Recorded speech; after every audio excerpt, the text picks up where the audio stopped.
नमस्कार good morning. आज मे 18 तारिख रविवार। आज दिन भरी अनेक बड़ गुरुत्वपूर्ण खबर गुड़िक आसी।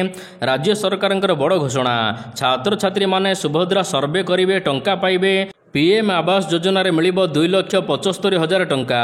यह सहित ग्रीष्म प्रवाह को नहीं बड़ सूचना आसी। तेज आसतु आज सकाल आसी 22टी बड़ खबर उपर नजर पकाइबा। नंबर 1, जाजपुर जिले में टाटा करिब सबुठारु बड़ प्रकल्प, जोठारे निजुक्ति पाइबे 34,000 लोक। तेबे चलित मास 12 तारिख में 1,14,000 कोटी टंका प्रकल्पर ग्राउंड ब्रेकिंग एवं उद्घाटन करा। जाजपुर जिले में 12टी प्रकल्पर शिलान्यास, 4टी प्रकल्पर उद्घाटन करेंगे मुख्यमंत्री। तेबे केवल टाटार 63,000 कोटी टंकार प्रकल्पर शिलान्यास करा।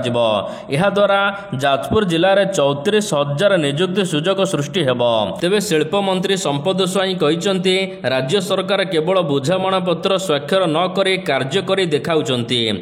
पोस्को स्थान में जगतसिंहपुर जिले में जेएसडब्ल्यू प्लांट करुच्ची, काम आरंभ हो सारी। यह सहित एनएमएनएस पारादीप रे काम आरंभ कर केन्द्रापड़ा में काम चली। नंबर 2, रिपोर्ट देवे सरकार। आसंता जून 12 तारिख में राज्य में मोहन माझी बीजेपी सरकार को 1 वर्ष पूर्ण होगा जाउची।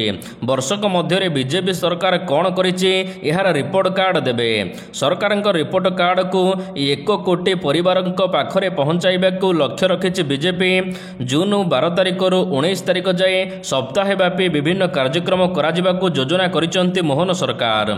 एही अवसर में ओडिशा आसी पारंती प्रधानमंत्री नरेंद्र मोदी एवं केंद्र गृहमंत्री अमित शाह।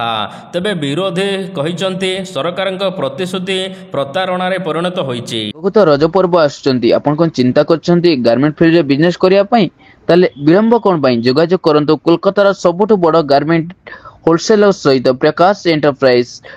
ए to Z readymade garment item आपण होलसेलिंग प्राइस रो पाई परिबे। साड़ी पाइबे मात्र 115 टंका, नाइटी पाइबे मात्र 80, कुर्ती पाइबे मात्र 53 टंका।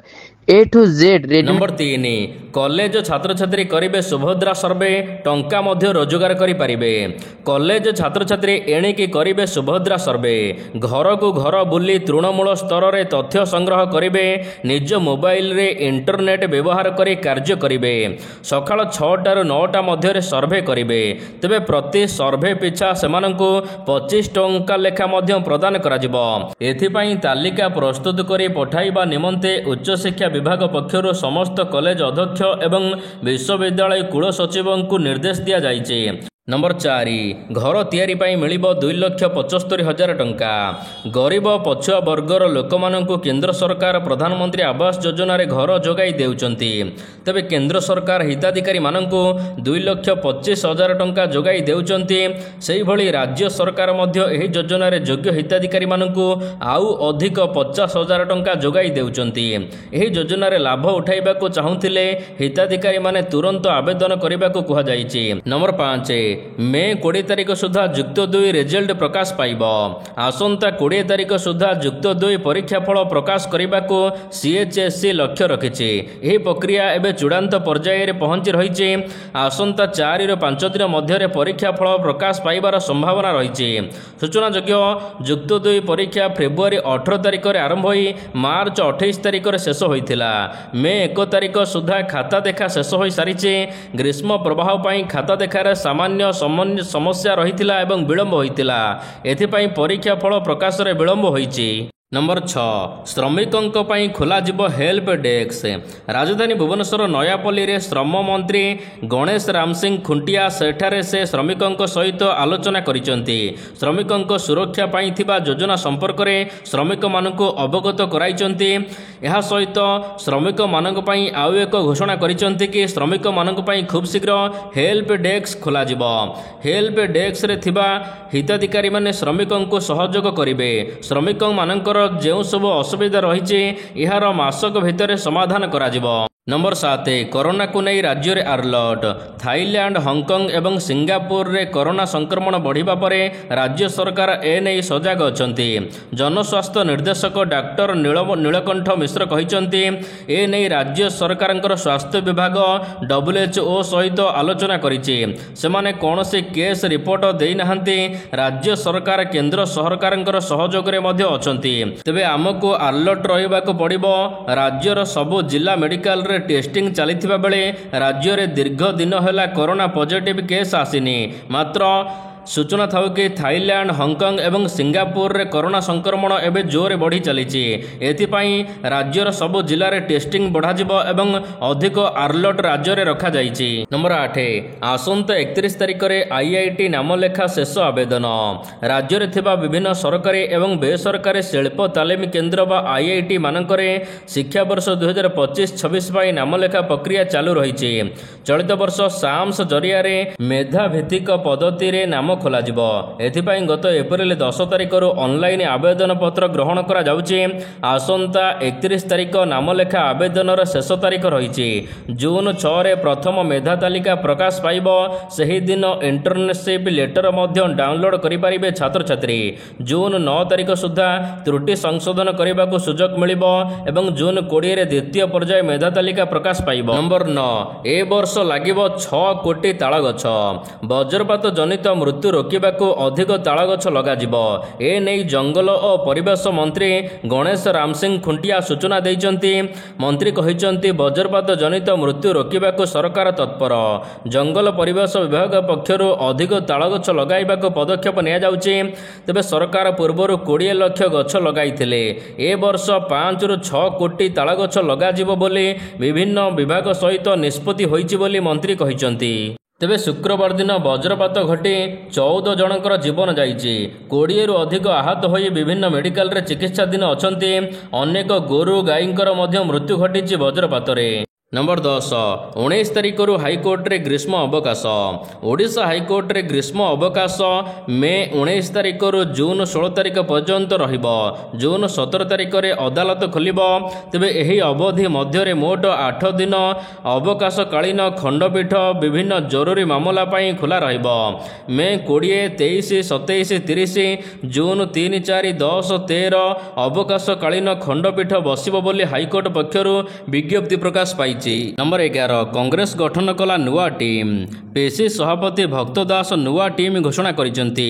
ନୂଆ ଟିମ୍ରେ 7 ଜଣ ଉପସଭାପତି, 10 ଜଣ ସାଧାରଣ ସମ୍ପାଦକ, 12 ଜଣ ସମ୍ପାଦକଙ୍କ ନାମ ଘୋଷଣା କରାଯାଇଛି।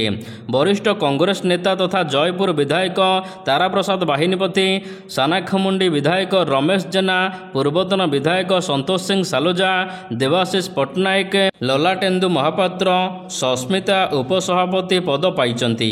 ନମ୍ବର 11, ଆସନ୍ତା 20 ତାରିଖରେ ଭାରତ ବନ୍ଦ ନିମନ୍ତେ ପ୍ରସ୍ତୁତି ବୈଠକ।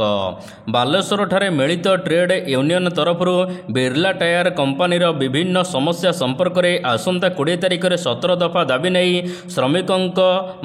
ଶ୍ରମିକ ମାରଣା ନୀତି ବିରୁଦ୍ଧରେ ହେବାକୁ ଥିବା ସ୍ୱରରେ ଭାରତୀୟ ଶ୍ରମିକ ଆନ୍ଦୋଳନ ବା ଭାରତ ବନ୍ଦ ନିମନ୍ତେ ଏକ ପ୍ରସ୍ତୁତି ବୈଠକ ଅନୁଷ୍ଠିତ ହୋଇଛି। ନମ୍ବର 12, ଜୁନ୍ 28ରୁ ମରାମତି ହେବ ଶ୍ରୀମନ୍ଦିର ଗର୍ଭଗୃହ।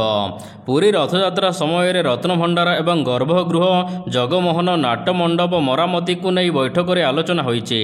ଆସନ୍ତା ଜୁନ୍ 28ରୁ ଜୁଲାଇ 6 ତାରିଖ ମଧ୍ୟରେ ପୁରୀ ଜଗନ୍ନାଥ ମନ୍ଦିର ଗର୍ଭଗୃହ, ବାହାର ରତ୍ନଭଣ୍ଡାର ମରାମତି ହେବ ବୋଲି ଶ୍ରୀମନ୍ଦିର ମୁଖ୍ୟ ପ୍ରଶାସକ ଅରବିନ୍ଦ ପାଢ଼ୀ ସୂଚନା ଦେଇଛନ୍ତି। ଏହି ସମୟରେ ବିଶେଷ କରି ବାହାର ରତ୍ନଭଣ୍ଡାର ମରାମତି ହେବ। ଭିତର ରତ୍ନଭଣ୍ଡାର ମରାମତି ପ୍ରାୟତଃ ଶେଷ ହୋଇସାରିଛି। କେବଳ ଚଟାଣ କାମ ବାକି ଅଛି। ନାଟମଣ୍ଡପ, ଜଗମୋହନ ମରାମତି କାମ ମଧ୍ୟ କରାଯିବ। ନମ୍ବର 13, ଆଜି ରଥଯାତ୍ରା। ପୁଣି ଇସ୍କନର ମନମାନି। ଚଳିତ ମାସ 18 ତାରିଖ ଅର୍ଥାତ୍ ଆଜି ଆୟୋଜିତ ହେବାକୁ ଯାଉଛି ଅଦିନିଆ ରଥଯାତ୍ରା। ଲଣ୍ଡନରେ ଆୟୋଜିତ ହେବାକୁ ଯାଉଛି ଅଦିନିଆ ରଥଯାତ୍ରା। ଇସ୍କନ ଅନୁଗାମୀ ଏବଂ ଜଗନ୍ନାଥ ପ୍ରେମୀ ଯୋଗ ଦେବାକୁ ଅନଲାଇନ୍ ମାଧ୍ୟମରେ ସୂଚନା ଦେଇଛି ଇସ୍କନ। ୟୁଟ୍ୟୁବର ଗୋବିନ୍ଦ କୃଷ୍ଣ ଦାସ ସ୍ୱତନ୍ତ୍ର ଅତିଥି ଭାବରେ ଯୋଗ ଦେବାକୁ ନେଇ ସୂଚନା ମଧ୍ୟ ରହିଛି। ତେବେ ଏହି ଅବସରରେ ସାଂସ୍କୃତିକ କାର୍ଯ୍ୟକ୍ରମ, କୀର୍ତ୍ତନରେ ଯୋଗ ସହିତ ଅନ୍ୟାନ୍ୟ କାର୍ଯ୍ୟକ୍ରମ ଆୟୋଜନ କରାଯିବ। ତେବେ ଏହି ଘଟଣାକୁ ନେଇ ପୁରୀରେ ତୀବ୍ର ପ୍ରତିକ୍ରିୟା ପ୍ରକାଶ ପାଇଛି। ଇସ୍କନ ଏପରି ବାରମ୍ବାର ନିୟମ ବାହାରେ କାର୍ଯ୍ୟ କରୁଥିବାରୁ ସେବାୟତମାନେ କ୍ଷୋଭ ପ୍ରକାଶ କରିଛନ୍ତି। ନମ୍ବର 14, କଂଗ୍ରେସ ଯିବେ କି ଭୂପିନ୍ଦର? କଂଗ୍ରେସ ଆଡ଼କୁ ଢଳି ପାରନ୍ତି କି ବରିଷ୍ଠ ବିଜେଡି ନେତା ଭୂପିନ୍ଦର ସିଂ? ଘର ବାହୁଡ଼ିବେ କି ଭୂପିନ୍ଦର? ବିଜେଡି ନେତାଙ୍କର IPL ଉଦାହରଣକୁ ନେଇ ରାଜ୍ୟ ରାଜନୀତିରେ ଜୋର ଧରିଛି ଚର୍ଚ୍ଚା। ସେ କହିଛନ୍ତି ଯେ ଏବେ IPL ଚାଲିଛି, ଭଲ ପ୍ଲେୟାର୍ସଙ୍କୁ ସମେତ ନେବାକୁ ଚାହିଁବେ। ମୁଁ ଗୋଟେ ଭଲ ପ୍ଲେୟାର, ମୋ ପାଖରେ ସମର୍ଥନ ମଧ୍ୟ ଅଛି। ଏବେ ମୋତେ କଂଗ୍ରେସରୁ ମଧ୍ୟ ଅଫର ଆସିଲାଣି। 24 ନିର୍ବାଚନରେ ବିଜେଡି ଅଫର ଦେଇଥିଲା। ନମ୍ବର 15 ମେ 30ରେ ଅନାସ୍ଥା ଭୋଟ। ନିଶ୍ଚିନ୍ତ କୋଇଲି ବ୍ଲକ ଅଧ୍ୟକ୍ଷଙ୍କ ବିରୋଧରେ ପୁନର୍ବାର ଭୋଟ ଗ୍ରହଣ ତାରିଖ ଧାର୍ଯ୍ୟ କରାଯାଇଛି। କଟକ ଜିଲ୍ଲା ନିଶ୍ଚିନ୍ତ କୋଇଲି ବ୍ଲକ ଅଧ୍ୟକ୍ଷା ରୋଜି ସେଠୀଙ୍କ ବିରୋଧରେ ଆଗତ ହୋଇଥିବା ଅନାସ୍ଥା ଭୋଟ ପାଇଁ ପୁନର୍ବାର ତାରିଖ ଧାର୍ଯ୍ୟ କରିଛନ୍ତି କଟକ ସଦର ଜିଲ୍ଲାପାଳ। ଚଳିତ ମେ 30 ତାରିଖରେ ନିଶ୍ଚିନ୍ତ କୋଇଲି ବ୍ଲକ କାର୍ଯ୍ୟାଳୟରେ ହେବ ଅନାସ୍ଥା ଭୋଟ। ତେବେ ସାଲେପୁର ତହସିଲଦାରଙ୍କୁ ନିର୍ବାଚନ ପରିଚାଳନାର ଦାୟିତ୍ୱ ଦେଇଛନ୍ତି ଉପଜିଲ୍ଲାପାଳ। ଗତ 13 ତାରିଖରେ 5 ଜଣ ସଦସ୍ୟ ଅସୁସ୍ଥ ହୋଇଥିବା କାରଣରୁ ସ୍ଥଗିତ ରହିଥିଲା ଅନାସ୍ଥା ଭୋଟ। ନମ୍ବର 16 ଫେରାର ଅଛନ୍ତି ୟୁଟ୍ୟୁବର ଲଭ୍ ହଂସଦା। ଫେମସ୍ ୟୁଟ୍ୟୁବର ଲଭ୍ ହଂସଦାଙ୍କୁ ନେଇ ଏବେ ଚାରିଆଡ଼େ ଚର୍ଚ୍ଚା। ତାଙ୍କ ବିରୋଧରେ ବେଙ୍ଗଲୁରୁ ଥାନାରେ ମାମଲା ରୁଜୁ ହୋଇଥିବା ବେଳେ ଲଭ୍ଙ୍କର ଏବେ ପତ୍ତା ମିଳୁନି। ତେବେ ଲଭ୍ଙ୍କ ସହିତ ଯୋଗାଯୋଗ ସମ୍ପୂର୍ଣ୍ଣ ଭାବରେ ବିଚ୍ଛିନ୍ନ ହୋଇଛି। ପ୍ରେମିକାଙ୍କ ଆତ୍ମହତ୍ୟା ପରେ ଏବେ ସେ କେଉଁଠି ଅଛନ୍ତି, କ'ଣ କରୁଛନ୍ତି ଏହା ଜଣାପଡ଼ିନି। ନମ୍ବର 17 ପାକିସ୍ତାନକୁ ଗୁପ୍ତ ତଥ୍ୟ ଦେଉଥିବା ନେଇ ୟୁଟ୍ୟୁବର ଗିରଫ। ଭାରତରେ ଅପରେସନ ସିନ୍ଦୁର ପରେ ପାକିସ୍ତାନ ସହିତ ଜାରି ରହିଛି ଉତ୍ତେଜନା। ଏହାରି ଭିତରେ ଭାରତରେ ଏକ ଗୁପ୍ତଚର ରାକେଟକୁ ଠାବ କରାଯାଇଛି। ସୁରକ୍ଷା ଏଜେନ୍ସିଗୁଡ଼ିକ ପଞ୍ଜାବ ଏବଂ ହରିୟାଣାରୁ 6 ଜଣ ଗୁପ୍ତଚରଙ୍କୁ ଗିରଫ କରିବାରେ ସଫଳ ହୋଇଛନ୍ତି। ଭାରତର ଗୁପ୍ତ ସାମରିକ ସୂଚନା ପାକିସ୍ତାନକୁ ପଠାଇବା ଅଭିଯୋଗରେ ସୁରକ୍ଷା ଏଜେନ୍ସି ହରିୟାଣାର ହିସାରୁ ମହିଳା ୟୁଟ୍ୟୁବର ଜ୍ୟୋତି ରାଣୀଙ୍କୁ ଗିରଫ କରିଛି। ନମ୍ବର 18 ରାହୁଲଙ୍କ ପ୍ରଶ୍ନରେ ଘାଇଲା ସରକାର। ଅପରେସନ ସିନ୍ଦୁରକୁ ନେଇ ବିରୋଧୀ ଦଳ ନେତା ତଥା କଂଗ୍ରେସ ସାଂସଦ ରାହୁଲ ଗାନ୍ଧୀଙ୍କ ପ୍ରଶ୍ନ ଏବେ ସରକାରଙ୍କୁ କାଠଗଡ଼ାରେ ଠିଆ କରିଛି।